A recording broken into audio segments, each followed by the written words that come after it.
Are you in the market for a Homekit Secure video camera and you're wondering if the Eufy 2K Indoor is right for you? In this video, we're going to answer that question. Hey guys, Chris Young here from HomeKit Geek, the channel where we bring you new smart home content every single week, looking at Apple, HomeKit, Google, Amazon, and anything that I find interesting. If you find that interesting, do me a favor, consider subscribing below and ringing that bell to be notified when new videos are posted. It is HomeKit Secure video season, and today we are looking at the Eufy 2K Indoor. This is a camera that was released about a month or two ago, and although it was not released with Apple HomeKit support, it was added swiftly thereafter, and today we're going to be looking at that. So, is this the right camera indoors for you? Well, there are some things you're going to need to know about this. The short list. Number one, this is advertised as a 2K camera. Unfortunately, if you go into Apple HomeKit mode, the 2K disappears. You'll be down to 180p. So number one, that's the first thing to be aware of. The second thing you're going to want to be aware of, the 2K camera has advertised with pet detection, with artificial intelligence, AI, motion zones, all these things internally. You're going to lose most of that when you turn this on to Apple HomeKit, which is something to be aware of. Now, in all fairness, we're going to get this back in iOS 14, but it is something to be aware of if you think you're going to be getting these features when you buy this camera. This is by far right now the least expensive, most economical, whatever you want to call it, cheapest. I don't think cheapest applies here because this is packed with a bunch of features. There is a lot of value in this camera. RTSP streams, the AI, the motion sensors, all of that. Yes, you're going to lose a lot of that as soon as you go to HomeKit Secure Video mode, but this does have a ton of features inside it that you can choose to turn on or off as you see fit. And for the price point, which last I looked was about $40 US, this is going to be an amazing deal, and I can see a lot of people picking this up. Let's get into the unboxing. So the Eufy Indoor Cam 2K is this is just a beast at the price point. It is Wi-Fi 2.4 gigahertz, 2K with 125-degree field of vision. Again, not too bad here at all, but with a caveat on that. The 2K is only if you're not running in HomeKit mode. There are a bunch of features on this particular camera, and I'm going to say this a lot, that as soon as you turn it into HomeKit mode, you lose a bunch with this camera. So that's something to be concerned about. It has got night vision with 8 infrared lights, LEDs, up to 10 meters distance, two-way audio, local storage requiring an SD card. It has RTSP streaming if you want to do some Python computer vision or stream it to something else. It can do object recognition, pet recognition, person recognition.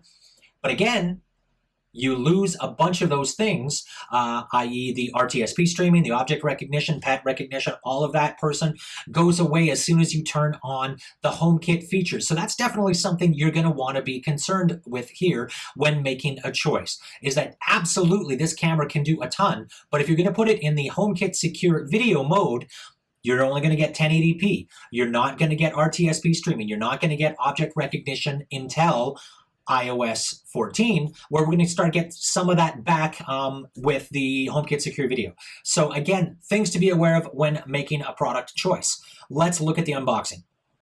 So at the time of the unboxing, the HomeKit Secure Video wasn't actually released. So you can see here that on the camera, it's got human pet AI, 24/7 recording, works with voice assistants.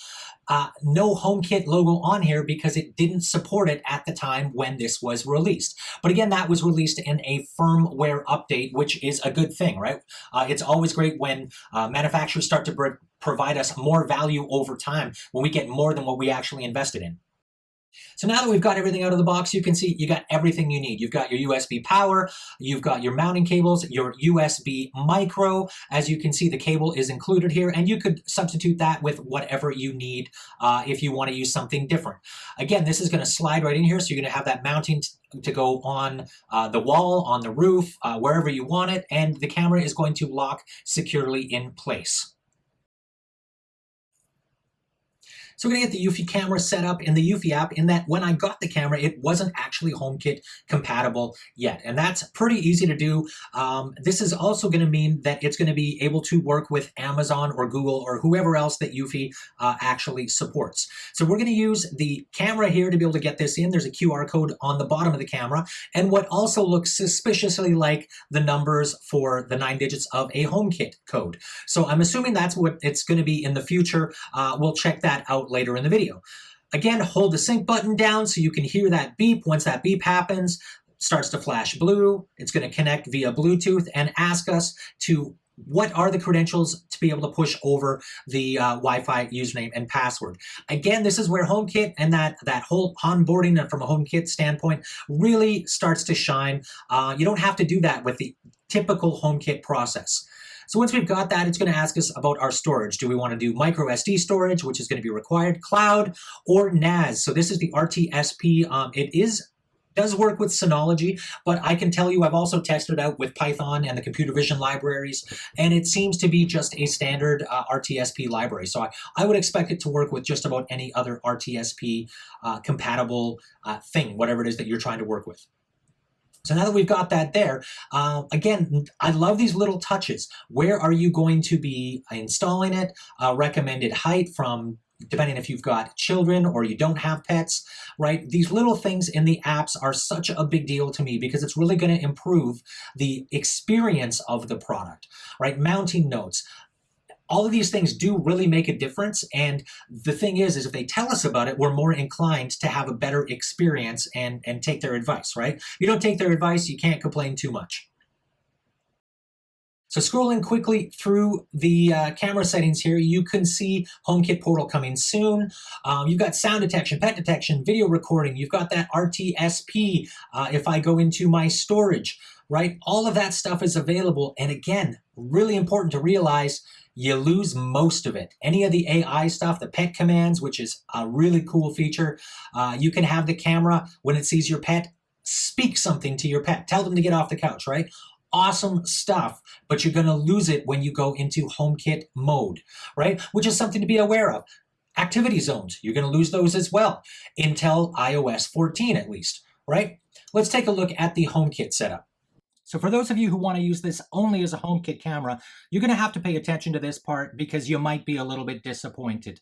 When I first went in and tried to use the add accessory, do the typical add HomeKit code, this is what happens. Your cam can't be add via Home app directly. Enable HomeKit in Eufy Security.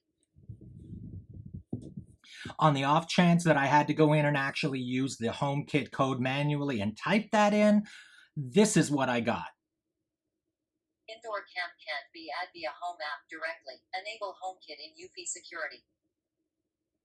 So unlike some of the other cameras, like the Logitech Circle View, the Eve Cam, this particular camera, you have to add it to the Eufy app first. And the only way you're going to be able to add it to HomeKit is to use the HomeKit portal within the Eufy app, where they will warn you of all the things that we've already talked about.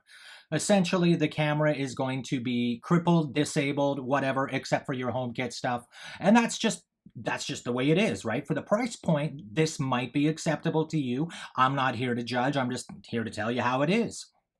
And of course, once we've got that set up, it's just the typical HomeKit Secure camera. You can choose to stream on, off, stream, allow recording, when people are home, when they're not home. And if you've already got 5 cameras like I do, this is what you will be presented with. So if I want to have this particular camera, I'm going to have to go into one of my other cameras and disable the recording feature. Again, the indoor cam motion sensor here, so that's all that gets exposed within HomeKit. I'm going to put it in my office, and that's really about it, other than giving you guys a quick demo of what the actual footage from this camera looks like. So we're going to pop back over to the Apple HomeKit app to check out the camera. And as you can see, it's a camera. The fidelity, it's 1080p, and the 125-degree field of view, the lens means that there's not going to be too much distortion here, maybe a tiny bit right around the edges. It's not definitely as noticeable as something like the Logitech Circle View. And again, what I've noticed here is this camera, there's a little bit of latency you can see as I wiggle my fingers. It doesn't quite line up with what's in the camera, the visibility. Again, if you're right in front of it looking at it, you'll notice it. If you're looking at the camera remotely, you probably won't. So what do I think of the Eufy 2K Indoor? It is a good little camera. Now, there are some issues I have with it around the Homekit Secure where you lose a bunch of the features, they just turn that off. That is unfortunate in my mind. But considering what HomeKit Secure Video is going to get us in iOS 14, I don't think it's such a big deal that we're losing all those features. The one thing that I really am not a fan of is the fact that you have to connect it into the Eufy app to be able to connect it to Apple HomeKit. That's something I wish they could fix. I wish they would have fixed, or wish they might fix in the future with the firmware update. If you only want it to connect to Apple HomeKit, that is definitely something you're going to want to consider, is whether or not you want to pay a little bit more money and get a camera like the Eve Smart Cam or the Logitech Circle View that indeed only work with Apple HomeKit and don't even need any other vendor's app.